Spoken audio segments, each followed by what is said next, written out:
KW Continente presenta los análisis y comentarios del ingeniero José Isabel Blandón y Fernando Correa. Muy buenos días, Panamá. Hoy es miércoles, 24 de noviembre. Un día en el que empezamos con la decisión del gobierno. Tercera dosis para mayores de 30 años. A partir de hoy, entre hoy y mañana van a empezar esas jornadas de vacunación en un momento en el que, no se admite ese amparo de garantías presentado por el fiscal Emeldo Márquez contra los detenidos, la detención ilegal en la Operación Furia.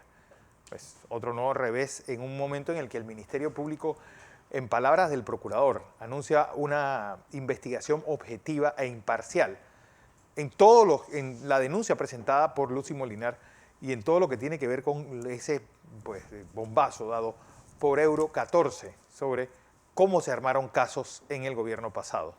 Un día en el que el presidente Biden anuncia una importante forma para reducir el precio de la gasolina y de sus derivados, utilizar las reservas estratégicas de los Estados Unidos. ¿Cómo eso va a tener impacto en el mundo y sobre todo en el que consume un tercio de todo el petróleo que se consume en el mundo? Está en el territorio americano.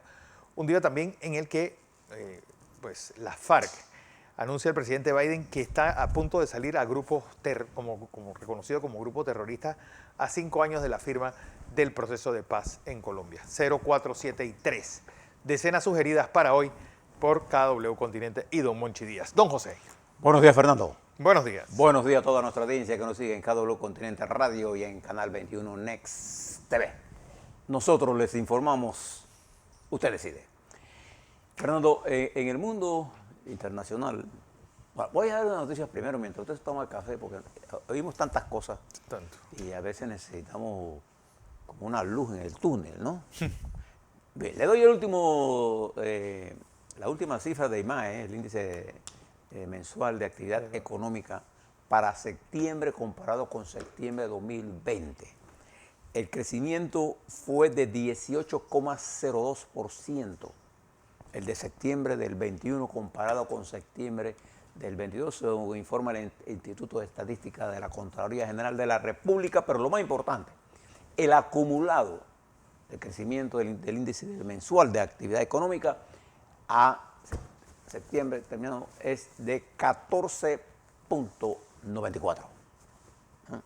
Es importante porque eso está indicando las cifras que nosotros hemos proyectado también y que aceptan la palabra no es aceptar, y que también en los informes de las evaluadoras de riesgos se le da para Panamá y el Fondo Monetario sobre 10% el crecimiento. El Ministerio de Economía y Finanzas estaba en 9, un poco más conservador, 9, 10, pero nos está indicando que la recuperación va por buen pie. Va por buen pie. Pero hay una cosa que es importante. ¿Por qué hay esa diferencia? Porque seguro en el Ministerio de Economía y Finanzas están midiendo el porcentaje de crecimiento real. ¿Qué significa eso? Réstenle los 4 o 5 puntos que tenemos de inflación. Este es el neto, este ya está neteado. No está neteado. Está neteado. Los cálculos de crecimiento económico le están neteados. Cuando digo neteado, sí. Cumplen esto que usted está diciendo. El crecimiento neto del país en el año 21 podría llegar a sobrepasar los 12%. Bien. Mientras yo tomo su cafecito, eso es lo que está pasando. Pero también algunas noticias que usted debe saber y son importantes para nosotros por el peso. ¿Cuál es la economía más importante de Europa, Fernando? Alemania. Alemania, bien. Hoy, probablemente a las 9 de la mañana, hora nuestra, 3 de la tarde, hora de Alemania, que ellos tienen 6 horas, ¿no? 6 horas, o 7 horas. Sí, bueno, desde el 21 de octubre. Haga el cálculo. Todavía no lo va a hacer.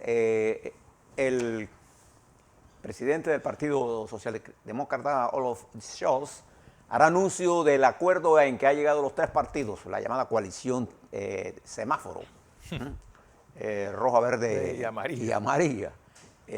Socialdemócratas, verdes y liberales, rojos, amarillo, perdón, estarán anunciándole al pueblo alemán que ha llegado a un acuerdo y que esto lo pone muy cerca de la formación de gobierno y de la terminación formal ya de los 16 años de gobierno de Angela Merkel, que pasará el partido de ella, los socialcristianos, a la oposición después de 16 años de haber ejercido, diría yo, una en términos globales, sin duda un liderazgo importantísimo y poderoso en Europa. Esto está pasando en este momento. Entre las próximas horas sabremos el acuerdo y la importancia de eso es cómo van a manejar ellos el terrible problema que tiene de COVID. Ayer les leí las impactantes declaraciones del ministro de Salud, que dicho sea de paso, ese no es el ministro de Salud del gobierno, este es el ministro de Salud del gobierno en funciones, porque Angela Merkel está en funciones hasta el que el Bundestag apruebe su reemplazo, que será sin duda alguna, con toda probabilidad, es lo mejor, Olaf Scholz. No se ve ninguna ruptura en los tres, ya hay una decisión prácticamente tomada. Este es un punto. El siguiente punto importante en el mundo, y mucho también tiene que ver con nosotros, el anuncio que ayer hizo el presidente Joe Biden. Usted lo está sintiendo aquí en Panamá. Usted cuando llena su tanque, si lo llena. Sí, lo puede llenar. Si lo puede llenar, usted se dará cuenta. O si pide, como hacemos los paños, ponme $10, usted se da cuenta que el agua lo sube mucho. Bien. Es porque la gasolina, los derivados del petróleo están increíblemente altos. En los Estados Unidos, para que tenga usted una idea, que es un productor de petróleo y de los más grandes del mundo, el promedio del tanque de gasolina está en 3.60. Ha subido 62% de los últimos 12 meses. Mire qué clase de impacto. Y esto obligó al presidente de los Estados Unidos a disponer de la reserva de petróleo que se estableció por allá por el año de 1977, cuando se acuerda aquella guerra y aquel... Yom Kippur, las consecuencias del Yom Kippur. Las consecuencias del boicot que tuvo la OPEP. Se creó esta reserva que hoy en los Estados Unidos tiene 520 millones de barriles que están si usted no lo sabe, entre Baton Rouge y Freeport. Baton Rouge en Luisiana y Freeport en Texas, hay unas cuevas construidas donde se almacena esta reserva de petróleo de los Estados Unidos. Si no lo sabe, ya lo sabe. Esta es una reserva de los cuales el presidente va a liberar 50 millones. Lo interesante de esta propuesta del presidente Biden... El 10% de su reserva estratégica. Aproximadamente, un poquito menos, porque son 620. Esta es la primera vez que se hace bajo circunstancias como esta. La última vez se hizo cuando Gaddafi, ¿se acuerda? Cuando la guerra, que mataron a Gaddafi, lo tumbaron, se creó un problema de suministro. Bueno, ahora el presidente Biden consultó a China, que también tiene reserva, a Inglaterra, a Japón, la India, Corea del Sur, entre otros países. O sea, esto es una concertación que tiene como intención meter reservas, meter petróleo para aumentar los niveles de reducción de petróleo que a diario ha venido haciendo la OPEP. Esto plantea un problema. Esto se hizo en la mañana de ayer. Sin embargo, en el día de ayer el petróleo de Texas y el de Brent subieron. Su efecto en el mercado va a tenerlo un poquito más, unos 10 días. Y nosotros lo vamos a dar seguimiento para ver cómo eso nos va a afectar a nuestro bolsillo aquí en Panamá. Esto es una medida que tiene como consecuencia un posible enfrentamiento entre la OPEP y los países consumidores. El presidente se arriesga de los Estados Unidos, toma la decisión por el efecto que esto está teniendo. Porque además, usted debe recordar algo que nos afecta a todos. Cuando sube la gasolina, este es uno de los principales elementos que tiene que ver con el transporte. El transporte no solamente es el transporte en barco, el transporte internos de los países, y tiene que ver con la inflación, pero además tiene que ver con los derivados de petróleo, los productos que se usan para la agricultura, y por ahí mismo se golpea el incremento de los precios de los alimentos. De ver que el presidente de los Estados Unidos, en conjunto con las naciones más poderosas del mundo, haya un acuerdo para enfrentar a la OPEP. Y vamos a ver los resultados de ellos. Nosotros tenemos que estar pendientes de ellos. Recuerden que le hemos dicho que ahora, con los problemas de petróleo, se ha producido una inflación y se ha producido lo siguiente.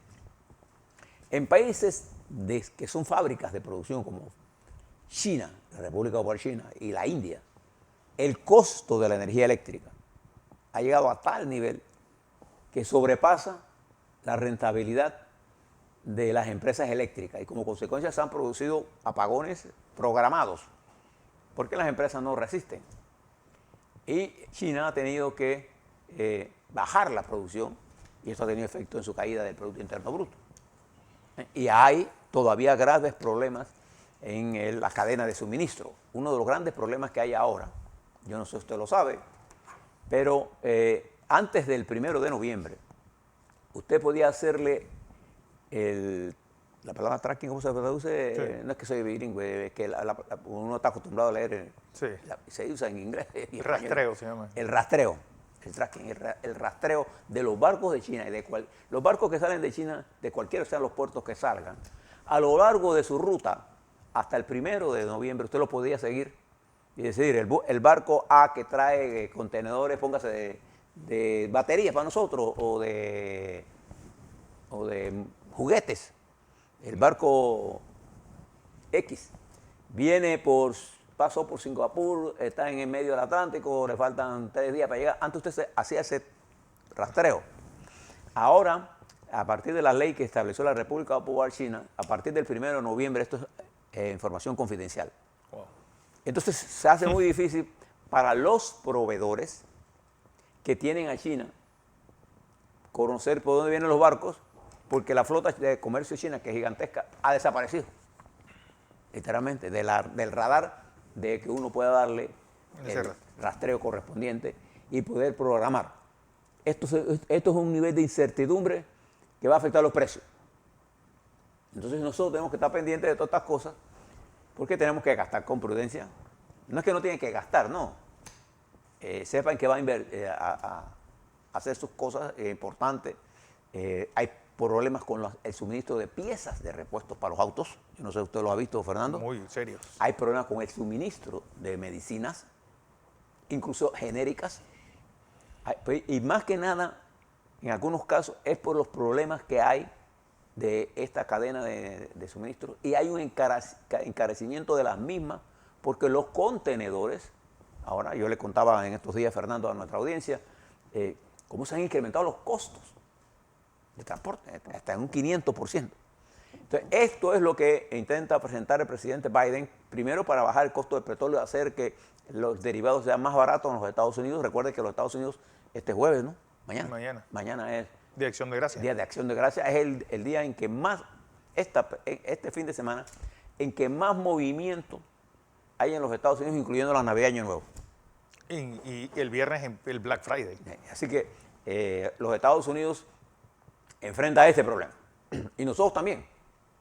Pero eso no, nuestros indicadores económicos, por eso le hablé del índice mensual de precios, para que usted lo tenga en la cabeza. Porque uno siempre debe hablar con los números. Y esto, digamos, fueron los grandes titulares de ayer, esto que te le estoy conversando. Bien. Ahora le quiero hablar un poquito, Fernando, de las elecciones. Le voy a dar un par de tips. Honduras. Internacional. No, voy a hablarle de un país nuestro que a nosotros nos interesa más que Honduras. Colombia. Para nosotros Colombia es, para nosotros, para Panamá, para mí es mucho más importante geopolíticamente Colombia que Honduras para nosotros. Que toda Centroamérica. Bueno, no tanto porque Costa Rica sí lo es. Sí, pero Colombia es... Colombia para nosotros es... Ahora le cuento un poquito de eso. El país que más inversiones tiene en Panamá. Quiero decirle, por ejemplo, para terminar lo de inflación, en Argentina, la inflación ya está en 52%, la más alta de los últimos 30 años. De los 30 años. Y esto se debe a múltiples factores. Nunca creas que esto se debe, porque ahí está Fernández. No, esto se debe a una acumulación de problemas y que que heredó Macri, y que Macri lo que hizo es agravarlo con una superdeuda. ¿Te acuerdas que hay 54.000 millones? Que cuando te pide deuda tienes que pagarla en algún momento. Y esa superdeuda tiene un efecto importante, pero además ocurre en este momento de pandemia en que confluye esta inflación de petróleo, el término de gas. Argentina le está vendiendo gas a Brasil, que le ha incrementado el precio. Y además se da en un momento en que aumentan los precios de los insumos agrícolas y Argentina es una gran productora de alimentos. Entonces, esto está golpeando duramente al gobierno de Fernández. Sin embargo, en las elecciones estas últimas, a pesar de las que debieron ser más desastrosas, hubo mejor control del daño. Eso para que usted vea que cuando usted habla de procesos electorales tiene que verlo en el tiempo real de lo que está ocurriendo. Bien. Le quiero hablar sobre las elecciones en Colombia. Para que usted se informe bien, las elecciones en Colombia se van a realizar el 29 de mayo, el último domingo de mayo del 22. Es decir, estamos a terminar un mes, 31 días más 6, son ¿qué? 37 días de terminar el mes. El 31 de enero, o el 30 de enero, arranca la campaña presidencial en Colombia, que termina el 28 de mayo y el 29 son las elecciones. Sabemos que este es el tiempo electoral. Aquí no es el tiempo electoral todavía. O sea, el 29 de mayo son las elecciones. En Colombia, la selección de los candidatos presidenciales no se rigen por una norma expuesta en el código electoral, sino que cada partido tiene su método. Y puede haber varios métodos. Por ejemplo, ayer el partido del Centro Democrático de Uribe decidió que el candidato de ellos sería Óscar Iván Zuluaga contra la candidata más popular de ese partido. Que es María Fernanda Cabal.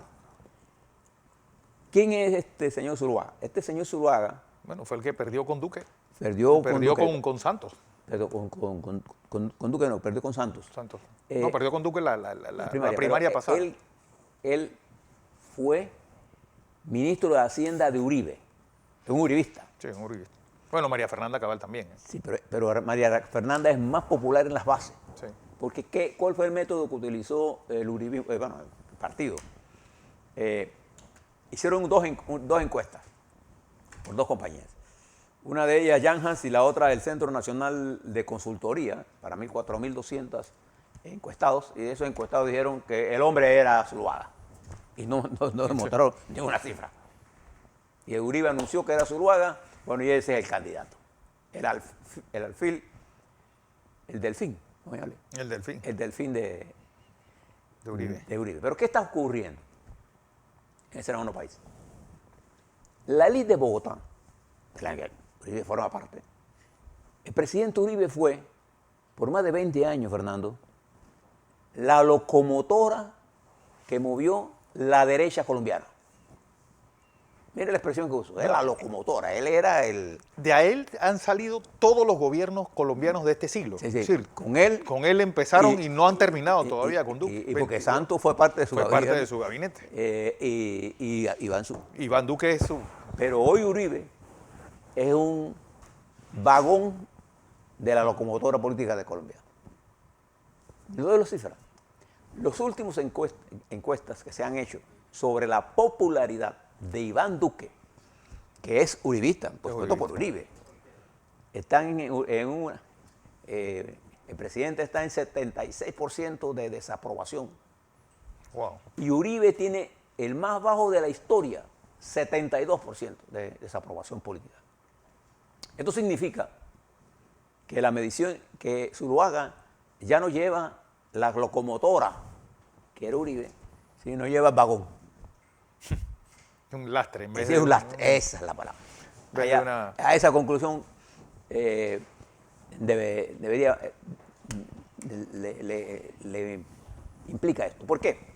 Porque en este método, quizás la mejor candidata de ellos era María Fernanda Cabal, que es uribista, pero es uribista militante y es mucha más fogosa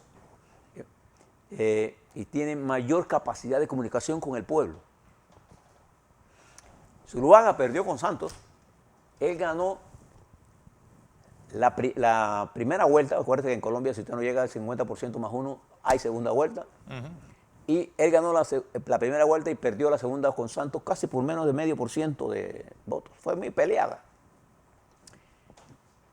Y esto plantea que ya esta fuerza política, ya hay partidos que ya tienen candidatos y la confusión de muchas fuerzas entre los que están los indígenas, los alzados, cuando hablo de los alzados me refiero a los que participaron en las protestas, los partidos de izquierda, los partidos de centro izquierda, los socialdemócratas, están llamando a una especie de concordato para lanzar al candidato que mayor opción tiene.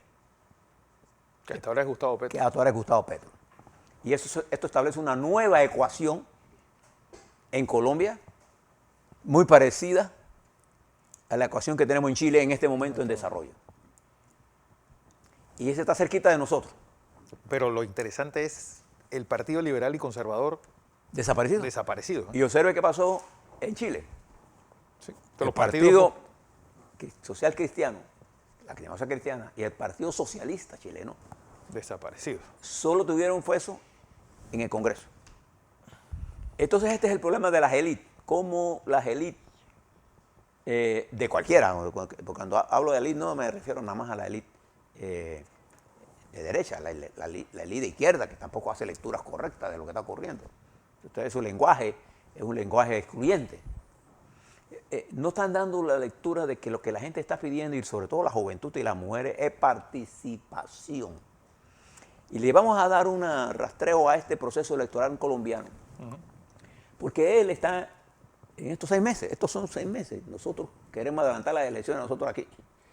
Pero fíjese, si usted compara lo que está pasando en Colombia, nosotros apenas estamos en el proceso de reestructuración de los partidos, en el crecimiento de los partidos, en el escogimiento de las nuevas directivas, en el PRD, en el Partido Panameñista será el primer partido que reestructure, porque el RM ya está estructurado, y lo que tiene que es crecer y organizarse, pero está en ese proceso. Cambio Democrático tiene que escoger su dirección correctamente. Sí, buscar una brújula rápidamente.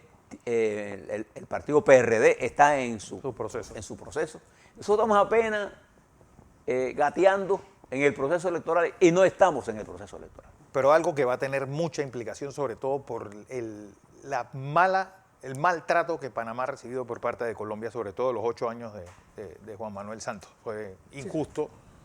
Y seguro que Panamá tendrá mucho que decir. Y el mismo Iván Duque. Sí. Nosotros con Colombia no hemos obtenido un buen trato, ni en el sistema de comercio, ni en el manejo de los migrantes.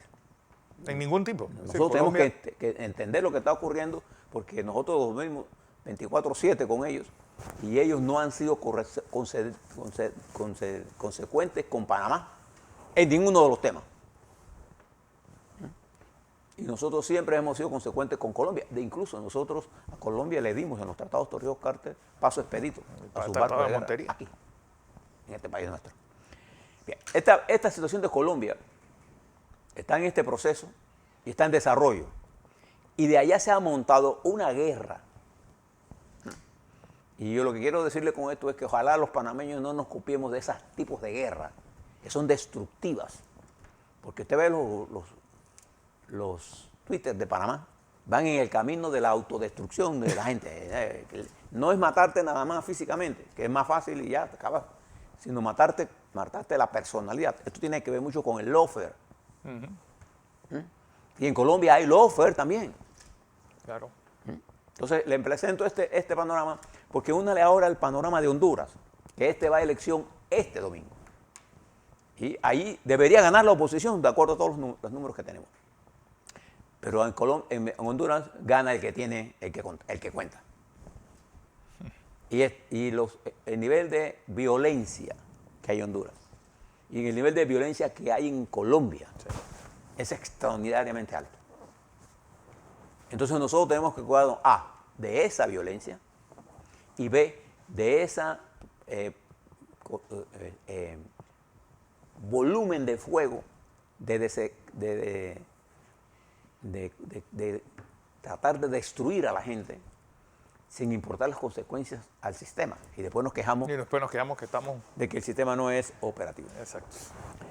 De manera que únale a esto ahora que Brasil entra también en el 22 en elecciones, y ya Lula está pensando en febrero si corre o no. ¿Por qué? Porque si él corre, el lawfare le va a caer encima.